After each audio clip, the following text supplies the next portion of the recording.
The biggest problem with those who are taking maintenance. Maintenance. Tanong, yung gamot na iniinom mong may maintenance, may chemical ba o wala? Meron po. Meron. At ang chemical, pag pumasok sa katawan ng tao, mabuti, masama? Siyempre, masama. Masama. Ano ang dalawang organ, na sumasala ng chemical pag pumapasok sa katawan? Nadadamage ang Kidney. at saka ang liver. Kaya usually, those who are having maintenance ay nagkakaroon ng ikalawa, ikatlo, ikaapat, o iba pang sakit na tinatawag po sa medisinang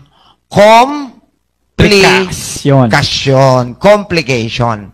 At kapag nagkaroon ka ng komplikasyon sa kidney, bibigyan ka ng panibagong gamot para sa kidney. Yung gamot para sa kidney, may chemical o wala? Meron po ulit. Okay. So, another complication. Naintindihan ba?